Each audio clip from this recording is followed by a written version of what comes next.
Hey guys, and welcome to season 4 of the Us People podcast. I'm your host Savia Rocks, and in this season, we get to remember and reminisce back in time with some of our guests like... Hey, we are Entity, and you're listening to the Us People podcast with Savia Rocks. Peace, my name is Oni. I'm a producer-engineer from Queens, New York. Hi, my name is James Green. I'm a TV presenter, sports reporter and journalist. Hi, this is Joy Langley, and I'm the author of Navigating Stress. Hey, this is Travis Glossop. I am a creative radio producer for Kiss FM, and you're listening to the Us People podcast with Savia Rocks. We highlight the strengths of our cultures, talking about diversity and inclusion, and speaking out loud and proud about who we are. I was never that good. I was determined. I had a love for the sport, and that always fueled me. At 49, I was seven years post-divorce after 22 years and 3 kids of a marriage. And so I knew that I needed to figure out what was happening for me and why was this such a severe sort of crack in my identity and how I showed up in the world. It's great. I'm glad, because I'll be honest, I didn't really work that hard at uni, so it was good to leave uni and really get on it, really because I also, as a person, I think I value productivity. A lot of people live to work. I think I am one of the work to live guys, but because my work is amazing, that's all right with me. So as a person, I go to bed happy when I've had a productive day. We've also saved the best till last by honouring another artist and showcasing their talent as our new theme song, with none other than your host, Savia Rocks, featuring in their song. So guys, enjoy, stay creative, and as always, please continue to be kind to one another. Let's go.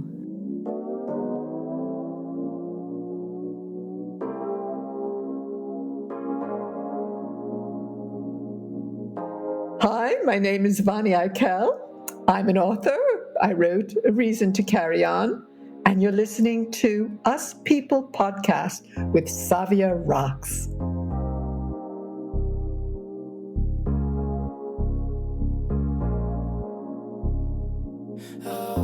Peace of mind. Gotta keep my energy and peace of mind. I protect my energy and peace of mind. Gotta keep my energy and peace. Hey guys, and welcome to another episode of the Yes People podcast. I'm your host, Savia Rocks, and today I am abundantly humbled to have Vony here with me, who has worked in stock exchange and the financial industry.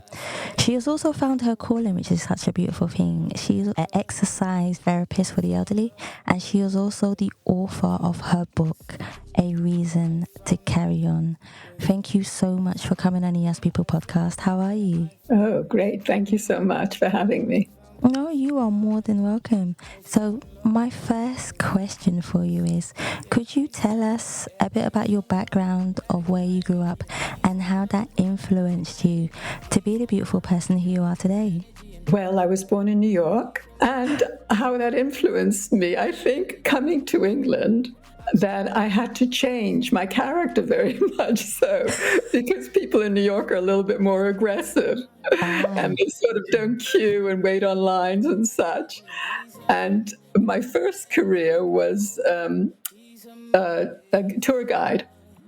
Oh. And yes, and I would see, and we would take people to Westminster Abbey and and then I noticed, I was always pushing myself to the front with 50 people behind me, and then I would notice that all the foreign guides, they were doing the same as me, and yet the English were standing back and so polite, and one has to change, and one realized, my God, this aggressiveness, or you'd never you'd wait, you wouldn't give people time to wait, and it's really, England is really very much a foreign country to America. So very different. And growing up in America and then coming to England, you have to really learn to change your character. True. That is definitely true. I think I've been to America a few times, and I always find it, every time I go there, really different to London, and it's getting used to the balance of both.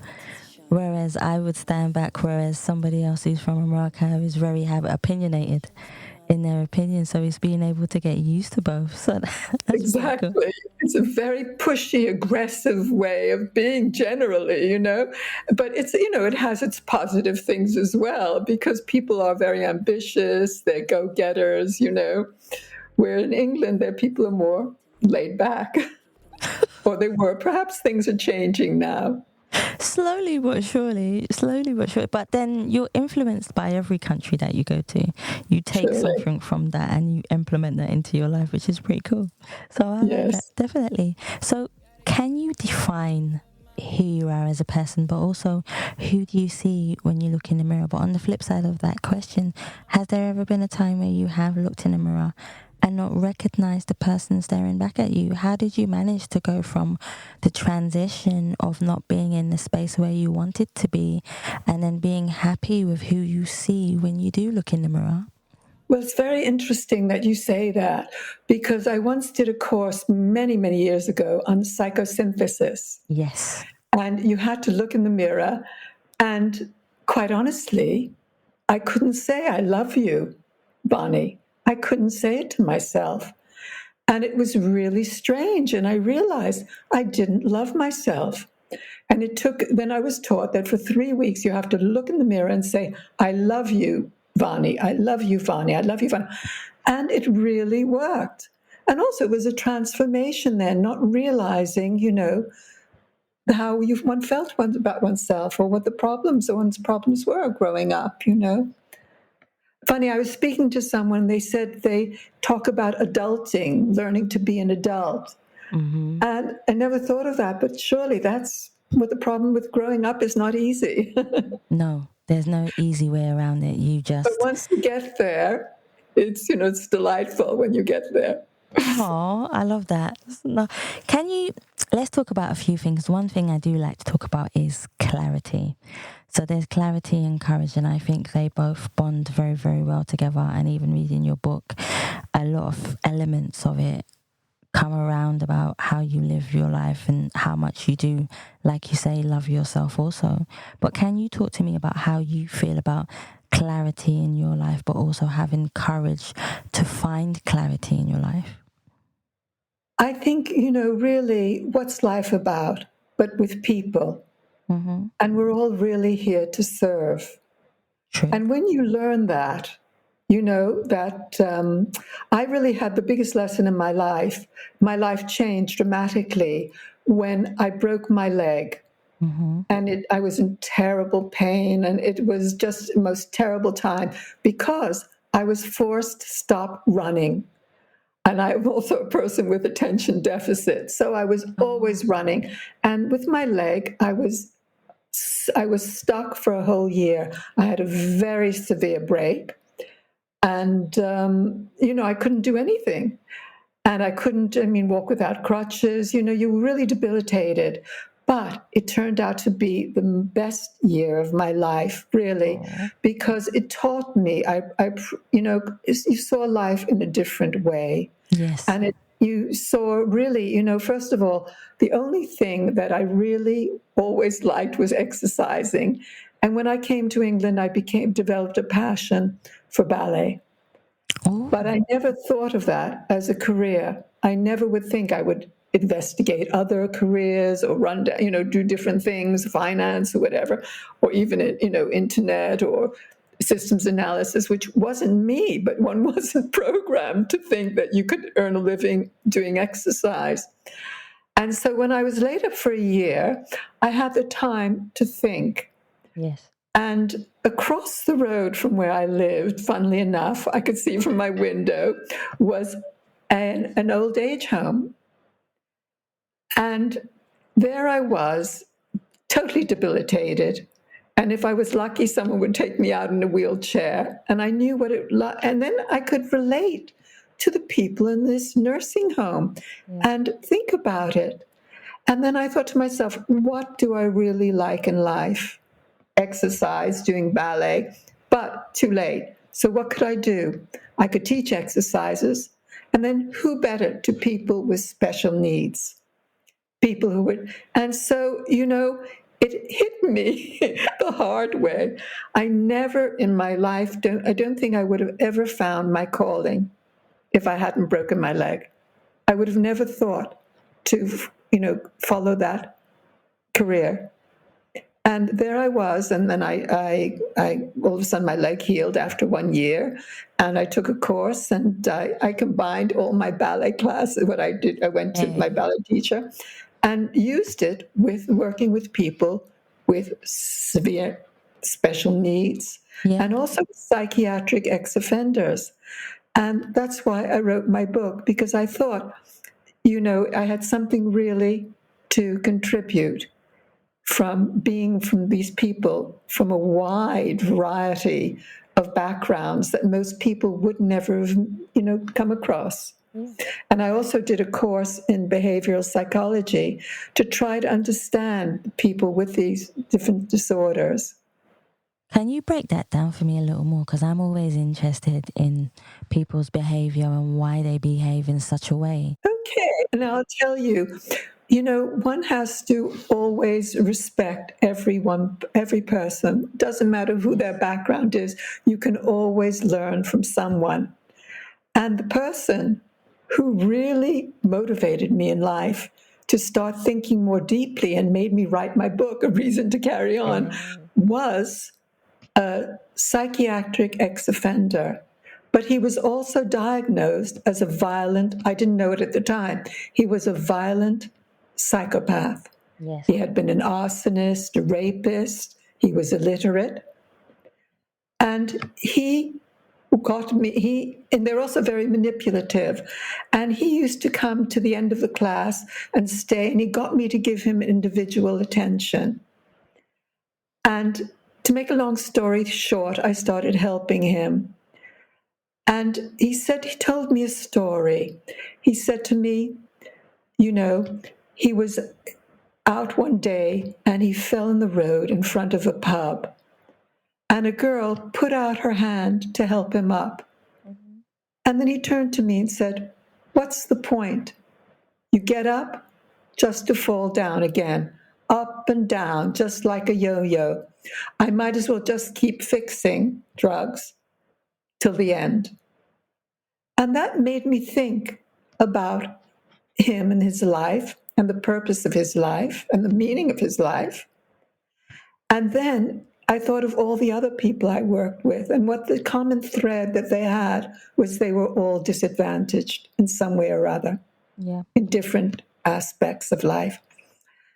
And so that made me think, what is the purpose of their life? I found my purpose because doing the work that I was doing, by helping these people and doing exercises and really giving the most of myself to motivate people, I found such rewards. And I found the light. One day I felt a light shining. And really, it's easy to say, but it's very true. The receiving is in the giving. Yes. And, even the most, I would go into some homes, and some old age homes particularly, and they would, smell of excrement or urine, or they wouldn't smell very nice, and they'd hit you in the face. But you go in and you try to help people, and all of a sudden everything changes.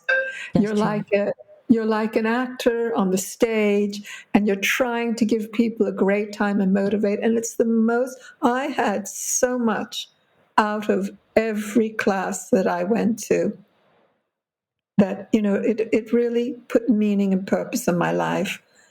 And when I stopped doing my work because of the situation, I remarried, then I wrote about it. Yeah, I see. And I had something to write from this one person who said to me, "What's the point?" Well, maybe that was their purpose as well. That's what I wrote in my book, that who knows what his purpose in life was. Yeah. His purpose is in life, no matter what he's been through, he inspired you to do something beautiful. Yes. So now, no matter what happens to him, in a way, he will always have a legacy through your book. Oh, absolutely. Absolutely. I think that's an actually beautiful thing when you think about it in a way.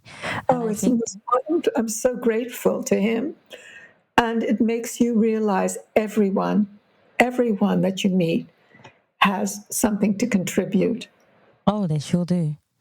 They sure do. Even when we're at our lowest and we think, no, we don't have anything to contribute, we definitely do have something to contribute. So I was working with people really severely handicapped, with a mental age of under 1 year old. Yeah. And you think, well, what is their purpose? But it's the effect they have and the people around them. Yeah. It's an opportunity for that people around them to do so much and get so much back, that you're helping a soul that's really so enlightened that they don't need to be here. See, that for me is enough. Every day there's someone new who I meet who teaches me something beautiful. So I always go with that. I would love to know, what is a day like in your life from the morning you wake up to when you're doing your work, even if it's with the elderly or you just organizing yourself to do something?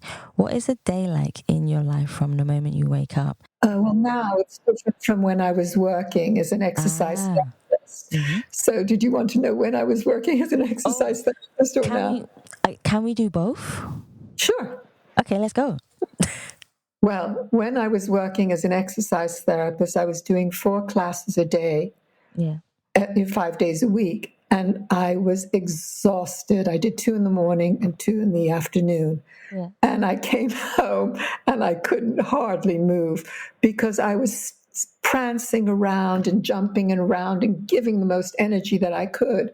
Yeah. And I was exhausted, so I went to bed quite early, so I didn't have much of a life. But on the weekends, I went to my ballet class, and I did ballet Saturdays and Sundays. Hey. But I didn't have much of a social life or anything because I was so really spent. So my life was very, just my work and the exercise and the ballet classes at the weekend. And it was the most fulfilling time. It was just such a wonderful time. But now my life is very different. And because of COVID, I stopped working then because I remarried. And unfortunately, my husband was killed in an accident, so life has changed. And now since COVID, I moved to get away from London. I moved to the coast. Yeah. And I've been living on the coast, and I've been writing. I started writing in London over COVID, and then I started writing here, and I finished my book. So basically what I do is I wake up in the morning and I read the newspapers quite thoroughly. Don't you? Yeah. Yes. And then I, write for a few hours, and then I always exercise, and I go back to do more work, to more writing. And I read a lot. I do a lot of Zooming. It used to be over COVID, but now too, yes. I belong to a lot of political think tanks, and I enjoy very much learning and listening. I enjoy politics very much too. Oh, let's talk about politics. What is it about politics that you embrace, that you like? Well, quite honestly, I was apolitical originally. And then I was at a dinner, and I was sitting next to someone, and he was beginning a think tank. Okay. And he encouraged me. I started coming to all the lectures that he was giving, and encouraging, and that's how I got interested. And politics is so interesting, and the world, what's going on in the world, it's fascinating. I like it. I find it fascinating, and what's going on. There's so much going on in the world. Sometimes I think it can be slightly overwhelming for people. And it depends what kind of politics you're into and how your opinion strikes everyone else as well, and also to yourself. I think that's a big one for us to always take with us. Well, I'm always, one thing I do feel, people have opinions, but they don't have the facts behind. Which that amuses me very much, that people, if you don't know the true story or the whole story, you shouldn't really have an opinion. Or you could have an opinion, but you have to qualify your opinion. Because people, very often, they're opinionated without really understanding being in the other person's shoes, for instance. I do agree with that, but I also think that sometimes it comes down to a lack of knowledge of something, which, yes, is where you talk about facts and knowing your facts, but it also can be quite hard sometimes to find the correct facts, because there's so many people saying that these are the correct things that when we go out to do research, sometimes they come up and they're not exactly what we think they are. And this is where fake news, isn't it? Exactly, there you go, exactly how it is. That is exactly how it is. So let's talk about your book a bit more, because from where it's come from where it's been inspired, from the reason why you wrote it, is all beautiful things. But inside, as you as a writer, I know for a fact that it's not easy to sit down and write a book of any kind, especially when you have to take your emotion from out of you and out of your mind onto the paper.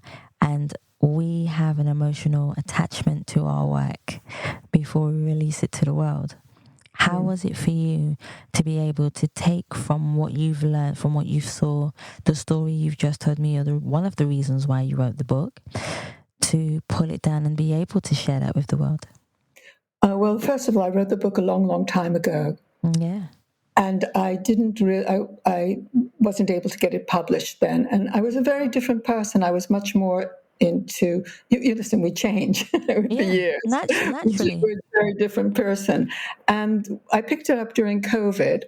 I happened to find that I'd written it, after I'd been working, I wrote about my experiences, etc. And I looked at it in a very different way. I think before I was a bit more airy-fairy. And then, I looked at it. There's a lot of psychology in it now, because I'm trying to understand people and what motivates them, etc. And how much free will do we really have? Yes. That 50% of who we are, our behaviors are laid down at conception. Yes. So if you realize that, okay, the family you're born into, your social standing, your education, it's all mapped out for you so early on. So how much free will do we really have? But you hear so many stories of people under different circumstances. Yes. For instance, I used to go out with a judge, a criminal judge, and I would come to court and I would say, I would think to myself, that person should go to prison for 20 years if you lock him up. And, that was my initial attention. And the guards who were looking after them, they came from similar backgrounds. And yet they followed the straight and narrow, and the others went the other way. So what is it? That, is it nature, nurture? It is something. But I always tried to teach the people that I worked with, because a lot of them, for instance, the psychiatric ex-offenders, they didn't want to do exercise. They really just wanted to talk. First of all, my exercises weren't, in prison, they were doing bodybuilding. It was very important that they were strong. But my exercises were much more disciplined and ballet-based, whereas control, where you learn control and technique of the body. Because for me, ballet is a metaphor for a perfect life. It has everything in it. It's not just ballet, but any professional sport or any dancing or whatever, because to be on top of your game and to do it really well, it's body, mind, and spirit. Yes. It's everything more that goes with that.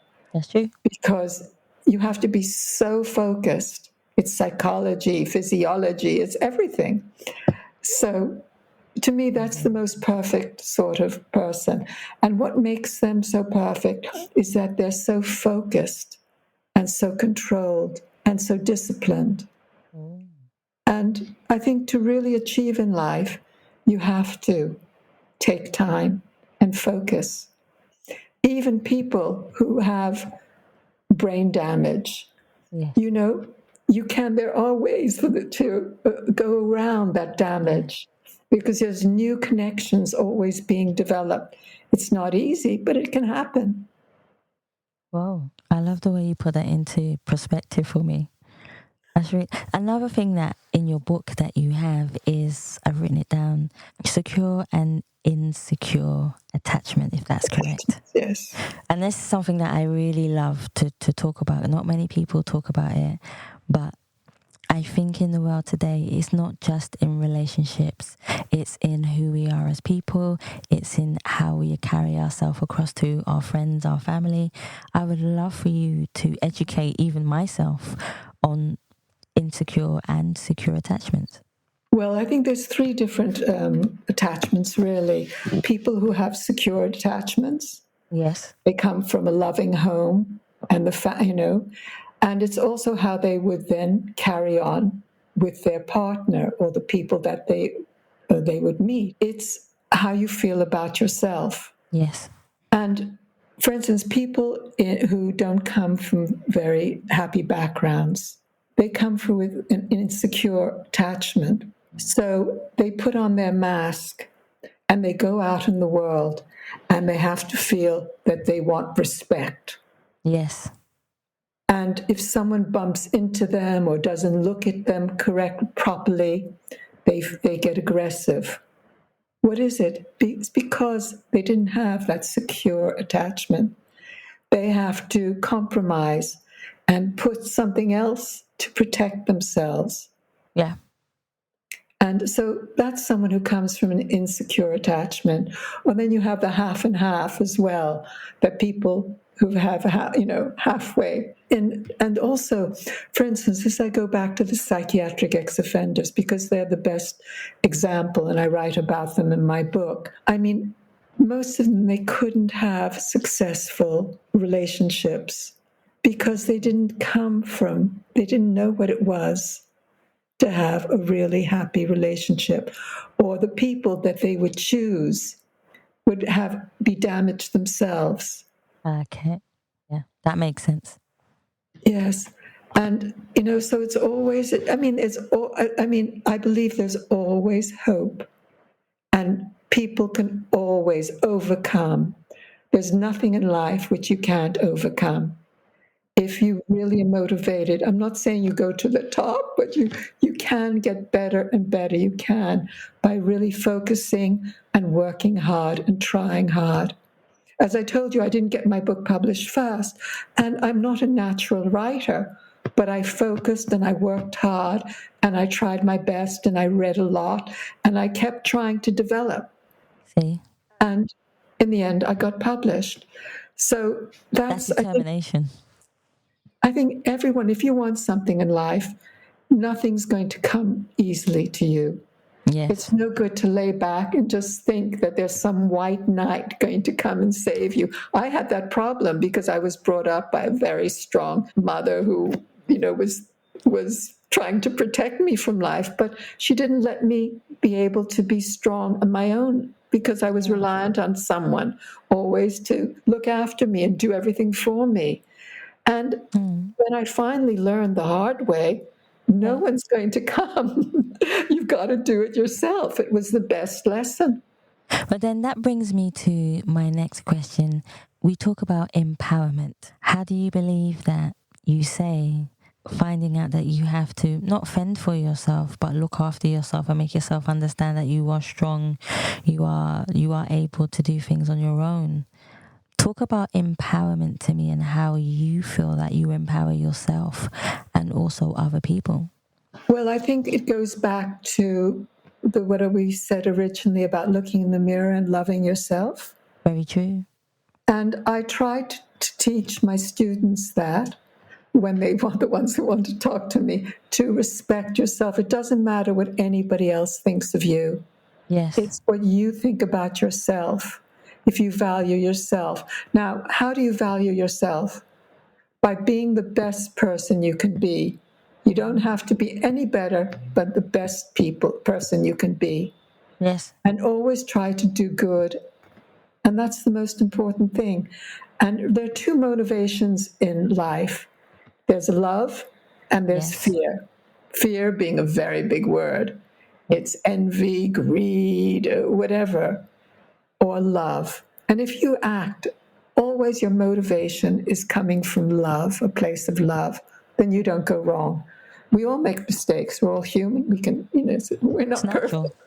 But if your motivation is out of love, then that's everything. And then you learn from your mistakes. That's true. Do you see mistakes as a mistake, or do you see a mistake as a lesson? Oh, you learning, growing all the time. We all learn. If we don't make mistakes, we wouldn't learn. We wouldn't grow. No, exactly. No, I agree with you. I like to hear people's opinion on it, because some people say a mistake is a mistake, whereas other people say a mistake is a learning curve in order for you to evolve and be your better self. And I that's how I see it. But I always love asking people their views on it. But the thing is to be humble enough to admit that you are wrong. Yes, that is true. That is true. And that is the first stage of change, is admitting to yourself. That's very true. If you could choose one quote that represented who you are as a person, what quote would you choose? And why would you choose that particular quote? Well, if you don't mind, if I do it through a song. Of course you can. And one song that was my theme song for wherever I went was The Greatest Love of All. Ah. And the words of the song, they say it all, because the greatest love is inside of each of us. And to love yourself, if you listen to the words, they say it all. And then to listen to Whitney Houston, or there was someone else singing as well on top of that. I used to play that all the time for my the people I was working for, because it's so important to love yourself.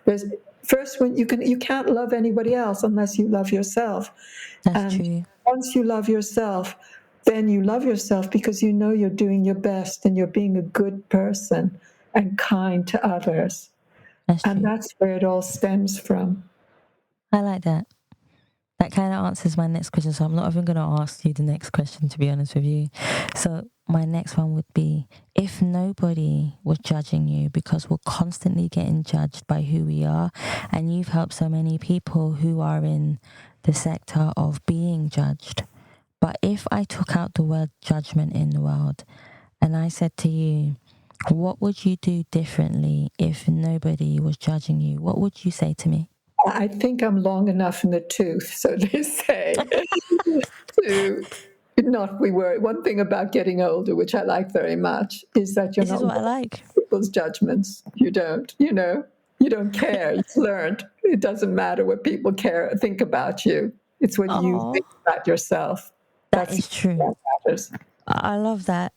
What advice would you give? What is the best advice you have ever received from someone, that you now take with you in your life every day?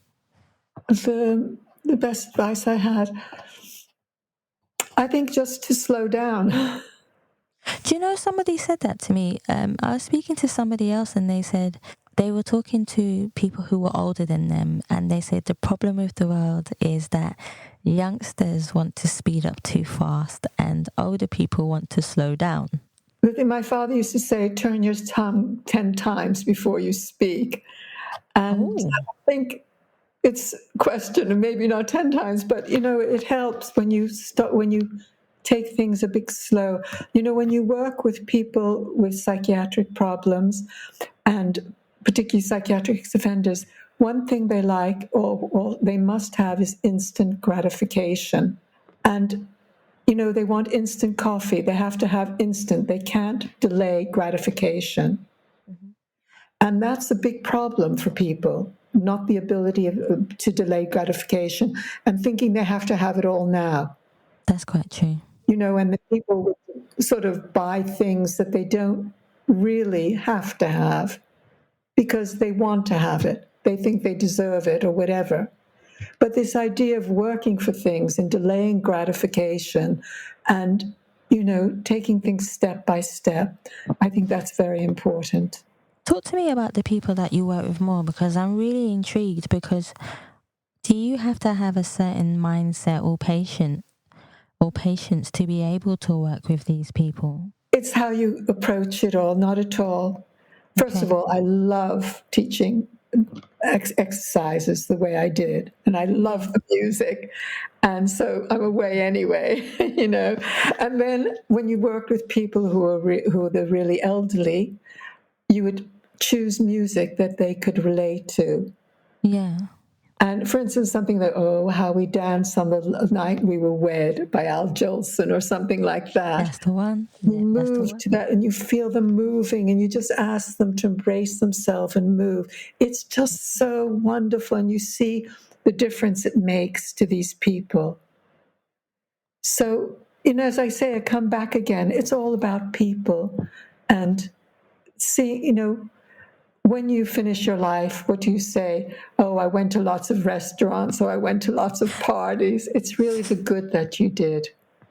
That is true. That is abundantly true. I only have 2 more for you, but my second to last question for you is, when you feel like you have done enough in the world and you feel like saying, "That's it, I am done," what would you like your legacy to be in this world? My legacy to be that I was a good mother, good grandmother, good to friends, good to people, and I did some, I gave of myself. Oh, you said that so sincerely. No, but it's went right through me. I'm not trying to put on a mask or anything. It's true, because I have the experience, and I promise you, I never felt more rewarded in my life than when I was very lucky. I was doing what I enjoy, and people were, enjoying following me, and I was there performing, and the joy that I gave them, and the change, and even when I was teaching them, they were sitting in chairs, and you'd have these people who sit all day hunched in the chair like this, and all of a sudden I get them to sit up straight and use their arms and use their legs and be great. I mean, it's such a joy to see, such a joy. And to leave a room and you see people smiling and happy, what is a greater legacy in life than to see you did some good in your life? And now I wrote about it, so hopefully people can learn from, there's a reason to carry on. There's always a reason to carry on. I think it's just about you believing in your ability to shine in this world, and we all have. I think you have to believe in your ability. I think you just do your best. That's all. It doesn't matter. Yeah, I agree with you. Yeah, I completely do agree with you. If you're good or not, so what? You're just doing your best.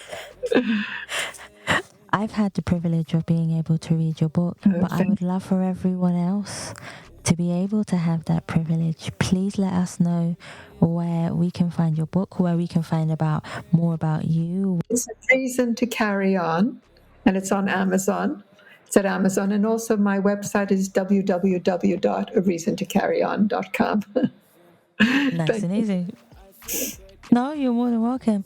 I want to say thank you so much for taking your time to come on the podcast. It's been an absolute honor, and I'm really, really humbled to have you on the show. Thank you so much. Thank you so much, and that was great. Really wonderful. Thank you. Love to speak to you and meet you.